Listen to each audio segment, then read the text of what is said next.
উজাননগর গ্রামে এক জমিদার ছিল। জমিদার বড্ড খারাপ একজন মানুষ। গ্রামের মানুষদেরকে কখনোই কোনো কিছু দিয়ে সে সাহায্য করত না, এমনকি গ্রামের মানুষের সঙ্গে খুব খারাপ ব্যবহার করত। জমিদারের একটি শখের গরু ছিল। গরুটিকে সবসময় সোনা গহনা দিয়ে মুড়িয়ে রাখত জমিদার, কিন্তু গরুটি সবসময় ছাড়াই থাকতো। সারা গ্রাম খেয়ে বেড়াতো। যখনই রাত হতো তখন আবার গরুটি জমিদার বাড়িতে ফিরে আসতো। কালু, কইরে, যা যা দেখি, বেলা হয়ে গেল। আমার লালির জন্য ভালো ভালো ফল নিয়ে আয় হাটে গিয়ে। হ্যাঁ, ভালো ভালো ফল বেছে নিয়ে আসবি। যা যা, বেরিয়ে পড়, খালি কাজের ফাঁকি দেওয়া। কালু জমিদারের বাড়ির কাজের লোক। কালু জমিদারের কথা শুনে বাজারের থলেটা নিয়ে লালির জন্য ফলমূল আনতে যায়। মানুষ খেতে পায় না, আর জমিদার বাবু কিনা একটা গরুর জন্য আমাকে প্রতিদিন হাটে পাঠায় ফল নিয়ে যাওয়ার জন্য।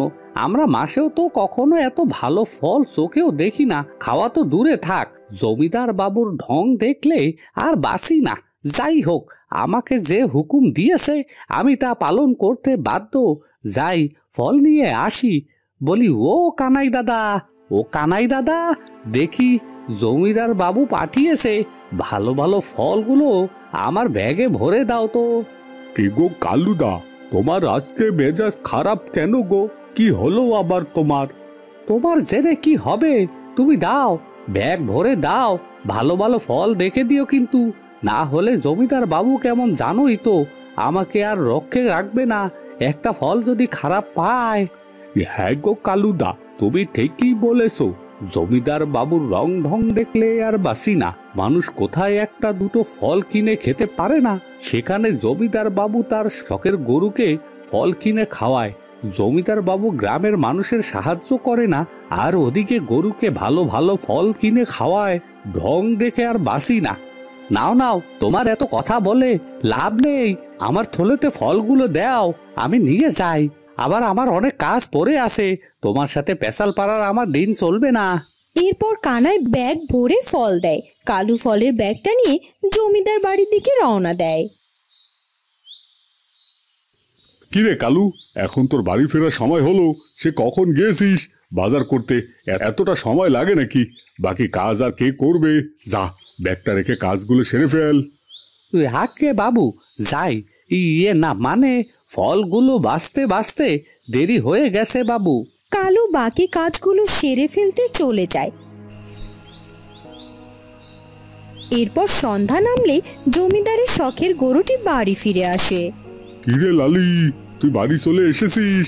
আয় আয়, এই নে ভালো ভালো ফল, আমি এনে রেখেছি, খা দেখি।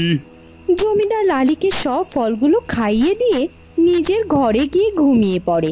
লালিও গোয়াল ঘরে ঘুমিয়ে পড়ে। এরপর সকাল হয়ে যায়। প্রতিদিনের মতো লালি ঘুম থেকে উঠে গ্রামে বেরিয়ে পড়ে।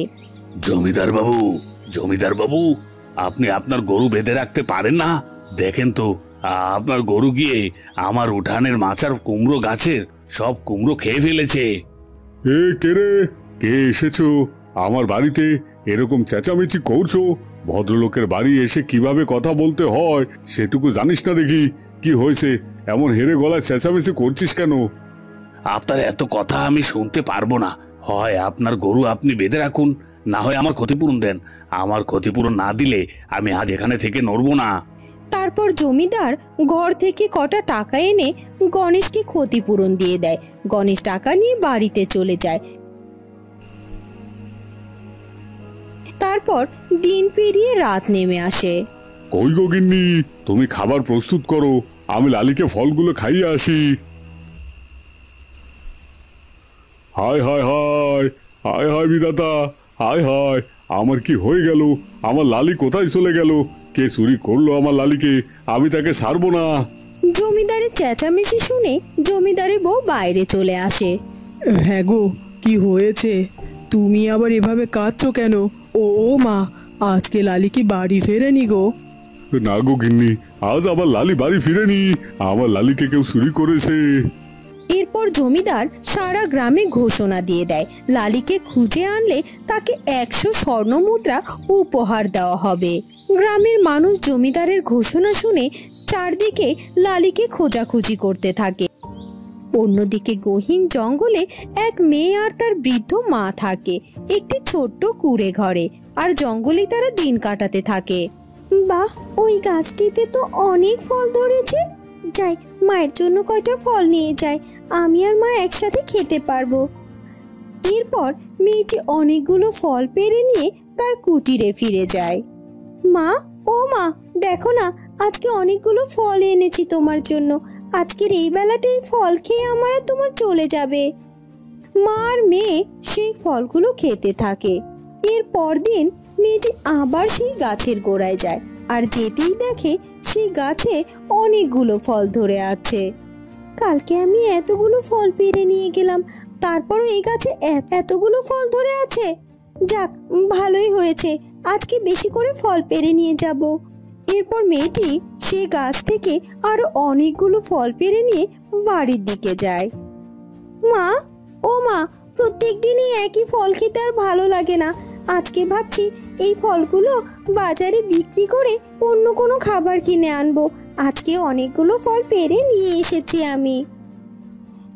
না রে মা, এমনটা করিস না। আমরা তো এই জঙ্গলের এইসব ফলমূল খেয়ে বেঁচে থাকি, তুই এই ফলগুলো বিক্রি করতে যাস নে। না না মা, আমি তোমার কথা শুনছি না।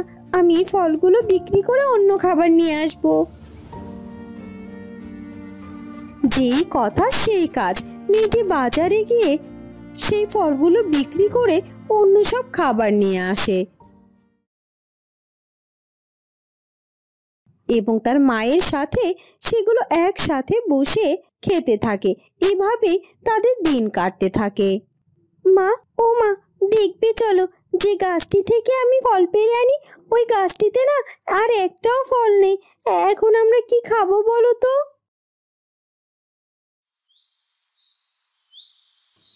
সবই সৃষ্টিকর্তার ইচ্ছে রে মা। তোকে আমি কতবার করে বারণ করেছিলাম যে এই জঙ্গলের ফলমূলকে আমরা বেঁচে আছি, এই ফল তুই বিক্রি করিস নে, কিন্তু তুই তো আমার কথা শুনিসনি। এখন সৃষ্টিকর্তা আমাদের ভাগ্যে কি রেখেছে কে জানে। হতাশ হয়ে মেয়েটি তার মাকে নিয়ে বাড়িতে ফিরে আসে। হঠাৎ করে তার একটি গরুর ডাক শুনতে পায়। ও মামা, দেখেছো?